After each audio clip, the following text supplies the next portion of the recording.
جئنا للدعوة لله رب العالمين. بسم الله الرحمن الرحيم.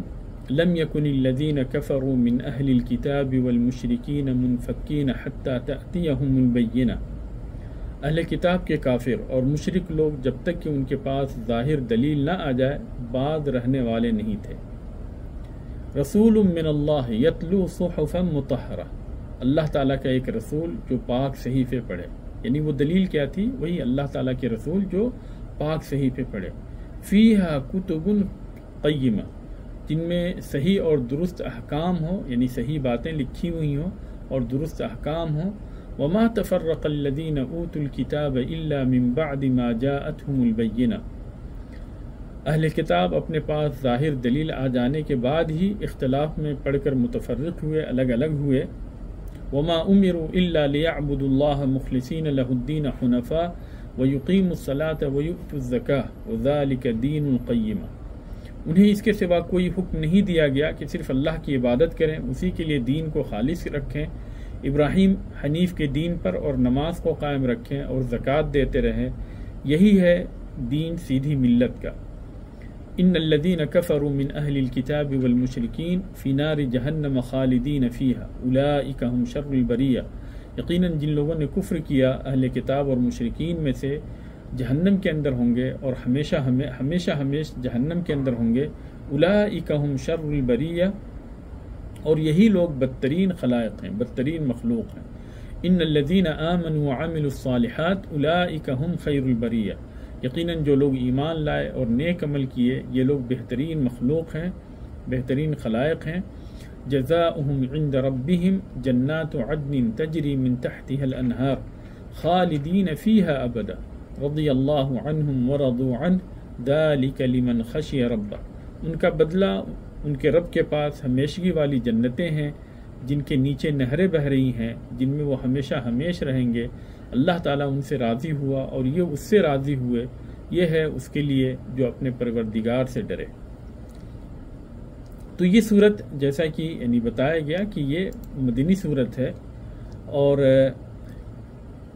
اس صورت کے اندر اللہ تبارک و تعالیٰ نے اہل کتاب اور مشرکین کا تذکرہ کرتے ہوئے فرمایا کہ یعنی یہود و نصارہ اور اسی طرح سے مشرکین میں سے جو بتوں کی عبادت کرتے تھے اور آگ کی پوجا کیا کرتے تھے، چاہے وہ عرب سے ہوں یا عجم سے ہوں، اللہ تبارک و تعالیٰ نے ان کا تذکرہ کرتے ہوئے کہا کہ لم یکونوا منفکین، کہ یہ لوگ جو ہے یعنی باز آنے والے نہیں تھے، رکنے والے نہیں تھے یہاں تک کہ ان کے پاس حق واضح ہو جائے. حتی تأتیہم البینہ، یعنی حق واضح ہو جائے، یہاں تک کہ ان کے پاس قرآن آ جائے، یعنی یہ رسول آ جائیں جو رسول جو ہے قرآن لے کر آئیں. جیسے کہ اللہ تبارک و تعالیٰ نے اگلی آیت کے اندر اس کی وضاحت کی کہ وہ حق کون، یعنی وہ کون سا حق تھا، وہ بینہ، وہ دلیل کون سی دلیل تھی، اس کی وضاحت کرتے ہوئے اللہ تبارک و تعالیٰ نے کہا کہ رسول من اللہ، اللہ تبارک و تعالیٰ کی طرف سے ایک رسول آئے، یتلو صحفا مطہرہ، جو کہ پاک صحیفے پڑھا کرے، پاک صحیفوں کی تلاوت کرے. اور یہ محمد صلی اللہ علیہ وسلم ہے کہ اللہ تبارک و تعالیٰ نے محمد صلی اللہ علیہ وسلم کو ان کے بیچ بھیجا، اور نبی کریم صلی اللہ علیہ وسلم نے قرآن مجید کی تلاوت کی. اس قرآن کی تلاوت جو کہ اللہ تبارک و تعالیٰ کے نزدیک ملائے اعلیٰ کے اندر پاک صحیفوں کے اندر لکھا ہوا ہے، اس قرآن مجید کی نبی کریم صلی اللہ علیہ وسلم نے تلاوت کی. اور اسی چیز کی وضاحت اللہ تبارک و تعالیٰ نے سورہ عبس کے اندر بھی کی ہے کہ فی صحف مکرمہ، کہ معزز صحیفوں کے اندر ہے، مرفوعۃ مطہرہ، جو کہ بلند ہے اور پاک ہے، بأیدی سفرہ کرام بررہ، ایسے فرشتوں کے ہاتھ میں ہے جو کہ بزرگ ہیں اور نیک ہیں. تو اللہ تبارک تعالیٰ نے اس کے بعد فرمایا کہ فیہا کتب قیمہ، کہ اس کے اندر جو احکام لکھے گئے ہیں یہ سارے کے سارے احکام یعنی بہت ہی مبنی بر عدل ہیں اور سیدھے ہیں، مستقیم ہیں، ان کے اندر کسی بھی طرح کی کوئی غلطی نہیں، اس لیے کہ یہ ساری کی ساری چیزیں اللہ تبارک و تعالیٰ کی طرف سے ہیں، اور جو چیز اللہ تبارک و تعالیٰ کی طرف سے ہوگی اس کے اندر کسی طرح کی غلطی نہیں ہو سکتی. لیکن یہ لوگ جس چیز کا مطالبہ کر رہے تھے، نبی کا مطالبہ کر رہے تھے، قرآن کا مطالبہ کر رہے تھے، کتاب کا مطالبہ کر رہے تھے، جب ان کے پاس وہ کتاب آ گئی، جب ان کے پاس وہ نبی آ گئے، تو ان کے آنے کے بعد میں انہوں نے اختلاف کیا. چنانچہ آگے اللہ تبارک تعالیٰ کہتا ہے وَمَا تَفَرَّقَ الَّذِينَ أُوتُوا الْكِتَابَ إِلَّا مِن بَعْدِ مَا جَاءَتْهُمُ الْبَيِّنَةُ کہ جنہیں کتاب دیا گیا، اہل کتاب نے اس وقت اختلاف کیا جب ان کے پاس دلیل آ گئی، جب ان کے پاس حق آ گیا، جب ان کے پاس قرآن آ گیا، جب ان کے پاس رسول آ گئے. اور جیسا کہ اللہ تبارک تعالیٰ نے دوسری جگہ پہ فرمایا کہ وَلَا تَكُونُوا كَالَّذِينَ تَفَرَّقُوا وَاخْتَلَفُوا مِن بَعْدِ مَا جَاءَهُمُ الْبَيِّنَاتُ کہ ان لوگوں میں سے مت ہو جانا کہ جن لوگوں نے دلیل آنے کے بعد میں اختلاف اور تفرقہ کیا. وَأُولَئِكَ لَهُمْ عَذَابٌ عَظِيمٌ اور ایسے ہی لوگوں کے لیے بڑا عذاب ہے. یعنی اہل کتاب جن کے اوپر اللہ تبارک و تعالیٰ نے ہم سے پہلے کتابیں نازل کی اور ان کے اوپر یعنی کتابوں کو نازل کر کے حجت قائم کی، تو کتابوں کے آنے کے بعد انہوں نے اختلاف کیا اور وہ ایک دوسرے سے مختلف ہو گئے اور وہ یعنی اسلام نہیں لائے، وہ ایمان نہیں لائے، اپنے اپنے رسولوں کی انہوں نے تصدیق نہیں کی، بلکہ وہ مختلف فرقوں کے اندر بٹ گئے. جیسا کہ نبی کریم صلی اللہ علیہ وسلم نے حدیث کے اندر بھی اس کی وضاحت کی ہے کہ ان الیہود اختلفوا علی 71 فرقہ، یہود 71 فرقوں کے اندر بٹ گئے. وان النصارى اختلفوا علی 72 فرقہ اور نصارہ 72 فرقوں میں بٹ گئے. وستفترق هذه الامه علی 73 فرقہ اور میری یہ امت 73 فرقوں میں بٹ جائے گی. کلھا فی النار، یہ سارے کے سارے فرقے جہنمی ہوں گے، جہنم کے اندر جائیں گے.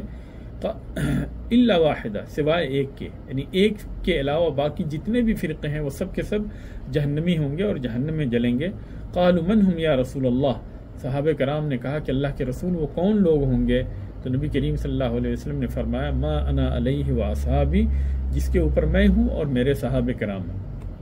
یعنی جو دین لے کر میں نازل ہوا ہوں اور جو دین میرے اوپر یعنی نازل کی گئی ہے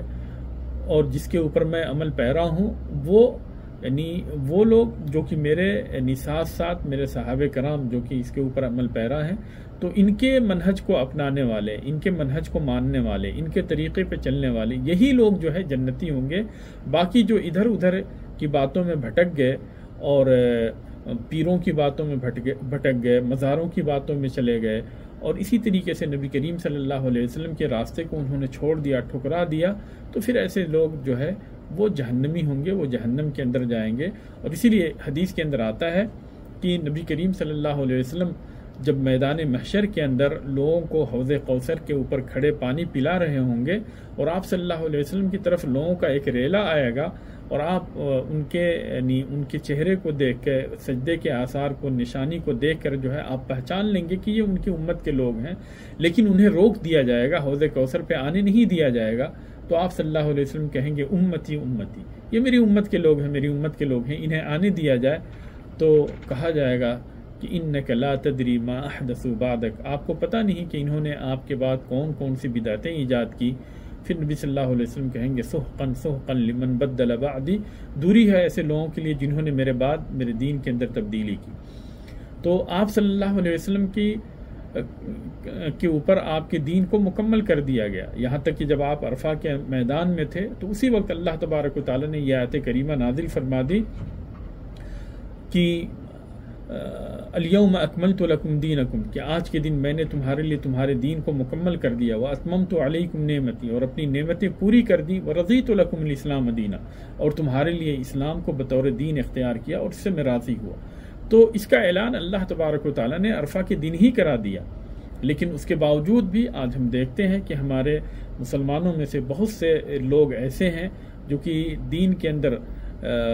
آئے دن نئی نئی چیزیں ایڈ کرتے جاتے ہیں اور اضافہ کرتے جاتے ہیں اور اسے دین کا نام دے کر اور اسے شریعت کا نام دے کر اس کو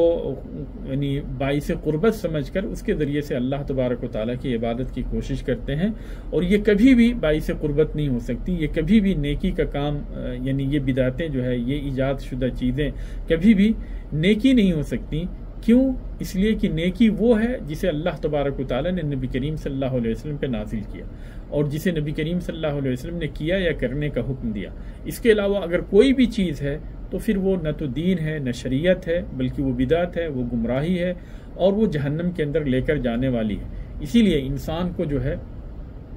جب کوئی بھی عبادت کرے تو عبادت کرنے سے پہلے یہ تحقیق کر لے کہ یہ عبادت نبی کریم صلی اللہ علیہ وسلم سے ثابت ہے یا نہیں۔ اگر ثابت ہے تو پھر اسی صورت میں وہ عبادت ہے اور اس کے اوپر اجر ملے گا، اور اگر ثابت نہیں ہے تو وہ عبادت نہیں بلکہ بدعت ہے، گمراہی ہے، جہنم کے اندر لے کر جانے والی چیز ہے، اور اس کے اوپر ثواب کے بجائے اس کو گناہ ملے گا۔ اسی لیے کسی بھی عبادت کو کرنے سے پہلے اس کے بارے میں چھان بین کر لینا یہ ضروری ہے۔ جب ہم بازار میں کوئی چیز خریدنے جاتے ہیں تو تھوڑے سے پیسے خرچ کرنے ہوتے، پھر بھی ہم یہ جانکاری لیتے ہیں، یہ معلومات لیتے ہیں کہ یہ چیز اصلی ہے یا نقلی ہے، یعنی جتنی قیمت ہم ادا کر رہے ہیں اس کے لائق ہے بھی یا نہیں۔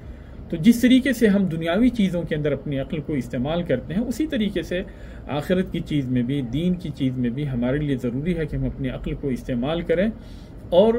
جو نبی کریم صلی اللہ علیہ وسلم سے صحیح طور پہ ثابت ہے، جو چیزیں ہمارے دین کا جو حصہ ہے اس کے اوپر ہم عمل کریں، اور اگر وہ ہمارے دین کا حصہ نہیں ہے تو اس سے دوری اختیار کریں، اس لیے کہ اس سے ہمیں فائدہ ہونے کے بجائے نقصان ہوگا۔ اور شریعت وہ ہے جسے اللہ تبارک و تعالیٰ نے نبی کریم صلی اللہ علیہ وسلم کے اوپر نازل کی ہے۔ چنانچہ اللہ تبارک و تعالیٰ نے اسی چیز کا حکم دیتے ہوئے کہا کہ بندہ اخلاص کے ساتھ اللہ تبارک و تعالیٰ کی عبادت کرے، اور اگر وہ اپنی عبادت کے اندر مخلص ہے تو ہی جا کر اس کی عبادت اس کے لیے فائدہ مند ہے، اور اگر وہ اپنی عبادت کے اندر مخلص نہیں ہے تو اس کی عبادت کا کوئی فائدہ نہیں ہے۔ اگر کوئی انسان جو ہے مسجد میں جا کر اللہ تبارک و تعالیٰ کی عبادت بھی کرتا ہے، سجدے بھی اللہ تعالیٰ کے لیے سجدے بھی کرتا ہے، پھر دوسرے دن جا کر مزار کے اوپر بھی اپنا سر یعنی ٹیکتا ہے، اور جا کر وہاں پہ چادر چڑھاتا ہے، وہاں پہ جا کر استغاثہ اور فریاد کرتا ہے، تو ایسے انسان کے اسلام کا کوئی فائدہ نہیں۔ مسلم وہ ہے جو اپنی عبادت کو صرف اللہ تبارک و تعالیٰ کے لیے خالص کرتا ہے، جیسا کہ اللہ تبارک و تعالیٰ نے فرمایا وَمَا أُمِرُوا إِلَّا لِيَعْبُدُوا اللَّهَ مُخْلِصِينَ لَهُ الدِّينَ۔ لوگوں کو صرف اسی بات کا حکم دیا گیا کہ وہ اپنے دین کو اللہ تبارک و تعالیٰ کے لیے خالص کریں، یعنی اللہ تبارک و تعالیٰ کی عبادت کریں، صرف اللہ تبارک و تعالیٰ کی عبادت کریں، اسی کے لیے دین کو خالص کرتے ہوئے، جیسا کہ دوسری جگہ پہ اللہ تبارک و تعالیٰ نے فرمایا وَمَا أَرْسَلْنَا مِن قَبْلِكَ مِن رَّسُولٍ إِلَّا نُوحِي إِلَيْهِ أَنَّهُ لَا إِلَٰهَ إِلَّا أَنَا فَاعْبُدُونِ، کہ میں نے آپ سے پہلے جتنے بھی رسول بھیجے سبوں کی جانب اسی بات کی وحی کی کہ میرے علاوہ کوئی بھی عبادت کے لائق نہیں، اس لیے تم سب کے سب صرف میری عبادت کرو۔ اور یہاں پہ بھی اللہ تبارک و تعالیٰ نے کہا حنفاء، یعنی شرک سے ہٹ کر، شرک سے مائل ہو کر، اور توحید کی جانب یعنی یکسو ہو کر، توحید کی طرف یکسو ہو کر، اور شرک سے مائل ہو کر صرف اللہ تبارک تعالیٰ کی عبادت کرو، جیسا کہ اللہ تبارک تعالیٰ نے ایک اور تیسری آیت کے اندر فرمایا وَلَقَدْ بَعَثْنَا فِي كُلِّ أُمَّةٍ رَسُولًا أَنِ اعْبُدُوا اللَّهَ وَاجْتَنِبُوا الطَّاغُوتَ، کہ ہم نے ہر امت کے اندر رسول بھیجے، اور ان سارے رسولوں کی دعوت ایک ہی چیز کی تھی دعوت، اور وہ دعوت یہ تھی أَنِ اعْبُدُوا اللَّهَ، کہ صرف ایک اللہ کی عبادت کرو، وَاجْتَنِبُوا الطَّاغُوتَ، اور اللہ تبارک و تعالیٰ کے علاوہ جتنی بھی چیزوں کی عبادت ہوتی ہے ان سب کی عبادت سے بچو۔ وَيُقِيمُ الصَّلَاةَ، اور نماز قائم کرے، یعنی سب سے پہلی چیز یہ ہے کہ توحید، یعنی جب تک بندہ جو ہے کلمہ توحید کا اقرار نہیں کرتا اس وقت تک چاہے جتنی بھی عبادت کرے اس کی عبادت کا کوئی فائدہ نہیں۔ تو یہاں پہ اللہ تبارک و تعالیٰ نے سب سے پہلے توحید کا تذکرہ کیا، اور توحید کے بعد میں اللہ تبارک و تعالیٰ نے فرمایا کہ وہ یقیم الصلاۃ، اور نماز قائم کریں، کیونکہ نماز جو ہے یہ جسمانی سب سے اشرف ترین عبادت ہے۔ وَيُؤْتُوا الزَّكَاةَ، اور زکوٰۃ دیں، یعنی جو فقیر ہے، محتاج ہیں، ضرورت مند ہیں، اور اس کے پاس مال و دولت ہے تو اپنے مال و دولت کی زکوٰۃ جو ہے ان غریبوں اور مسکینوں کے اندر خرچ کرے۔ وَذَلِكَ دِينُ الْقَيِّمَةُ، اور یہی یعنی قائم اور عادل ملت ہے، یا یہ ہے کہ یہی یعنی سیدھا اور مستقیم، یعنی یہی امت کا سیدھا اور معتدل دین ہے جس کا اللہ تبارک و تعالیٰ نے اپنے بندوں کو حکم دیا۔ پھر اس کے بعد میں اللہ تبارک و تعالیٰ نے آخری آیتوں کے اندر نیکی کرنے والے اور برائی کرنے والوں کے جزا اور سزا کا تذکرہ کرتے ہوئے اللہ تعالیٰ فرماتا ہے کہ ان الذین کفروا من اہل الکتاب، کہ اہل کتاب میں سے جن لوگوں نے کفر کیا، اور مشرکین میں سے والمشرکین، مشرکین اور اہل کتاب میں سے جن لوگوں نے کفر کیا، فی نار جہنم خالدین فیہا، یہ لوگ جہنم کے آگ میں ہمیشہ ہمیشہ رہیں گے، اولئک ہم شر البریہ، یہی بدترین خلائق ہیں۔ اور پھر ان کے بعد مشرکوں اور کافروں کے تذکرے کے بعد میں اللہ تبارک و تعالیٰ نے مومنوں کا تذکرہ کرتے ہوئے کہا کہ ان الذین آمنوا وعملوا الصالحات اولئک ہم خیر البریہ، کہ بے شک جو لوگ ایمان لائے اور عمل صالح کیے تو یہ اللہ تبارک تعالیٰ کی بہترین مخلوق ہے. جزاؤہم عند ربہم جنات عدن تجری من تحتها الانہار، ان کا بدلہ ان کے رب کے نزدیک قیامت کے دن وہ جنتیں ہیں جس کے نیچے سے نہریں جاری ہوں گی، خالدین فیہا ابدا، اس کے اندر وہ ہمیشہ ہمیش رہیں گے. رضی اللہ عنہم ورضوا عنہ، اللہ تبارک تعالیٰ ان سے راضی ہو گیا اور یہ اللہ تبارک تعالیٰ سے راضی ہوئے. ذالک لمن خشی ربہ، اور یہ انعام ان کے لیے ہے جو اپنے رب سے ڈرے. تو ان آیتوں کے اندر اللہ تبارک و تعالیٰ نے فاجروں کا، کافروں کا، چاہے وہ مشرکین میں سے ہوں یا اہل کتاب میں سے ہوں، ان کے جو بھی فاجر تھے اور کافر تھے ان کا تذکرہ کرتے ہوئے اور ان کے ٹھکانے کو بیان کرتے ہوئے اللہ تبارک و تعالیٰ نے فرمایا کہ قیامت کے دن ان کا ٹھکانہ جہنم ہے اور یہ سب سے برے لوگ ہیں. اور پھر اس کے بعد میں اللہ تبارک و تعالیٰ نے مومنوں کا تذکرہ کرتے ہوئے کہ جو لوگ اللہ تبارک و تعالیٰ پر ایمان لائے یہ سب سے اچھے لوگ ہیں، اللہ تبارک و تعالیٰ کے سب سے اچھے لوگ ہیں، اور ان کا بدلہ یہ ہے کہ قیامت کے دن اللہ تبارک و تعالیٰ انہیں ہمیشگی کے جنت کے اندر داخل کرے گا جن کے نیچے نہریں جاری ہوں گی. اور اس آیت کے اس ٹکڑے سے اولئک هم خیر البریہ، اس سے بعض یعنی مفسرین نے استدلال کیا ہے کہ انسان فرشتوں سے بہتر ہے، یعنی انسان جو ہے فرشتوں سے افضل ہے، یعنی عمومی طور پہ یعنی انسان جو ہے فرشتوں سے افضل ہے، یعنی تفصیلی طور پہ نہیں کہ یہ نہیں کہا جا سکتا ہے کہ ہر انسان جو ہے فرشتے سے بہتر ہے، لیکن عمومی طور پہ انسان جو ہے فرشتوں سے افضل ہے.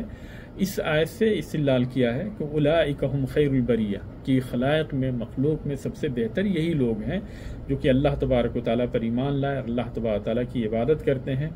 اور جو ہے اپنے رب کی رضا چاہتے ہیں، تو یہی سب سے بہتر لوگ ہیں. اور اللہ تبارک و تعالیٰ نے ان کے لیے قیامت کے دن جنت تیار کر رکھی ہے، ہمیشگی کی جنت جس کے نیچے نہریں جاری ہوں گی، جس کے اندر وہ ہمیشہ ہمیش رہیں گے، کبھی وہاں سے وہ ہٹیں گے نہیں، اور نہیں جنت کے اندر جو نعمتیں ہیں اس کے اندر کبھی کسی طرح کی کمی آئے گی یا ختم ہوگی، اور کبھی وہ یعنی ختم ہونے والی نہیں، فارغ ہونے والی نہیں، بلکہ ہمیشہ ہمیش کے لیے وہ ساری کی ساری نعمتیں ہیں، اور ہمیشہ ہمیش کے لیے یہ لوگ جنت کے اندر رہیں گے. رضی اللہ عنہم ورضوا عنہ، اللہ تبارک و تعالیٰ ان سے راضی ہو گیا اور اللہ تبارک و تعالیٰ سے یہ راضی ہو گئے.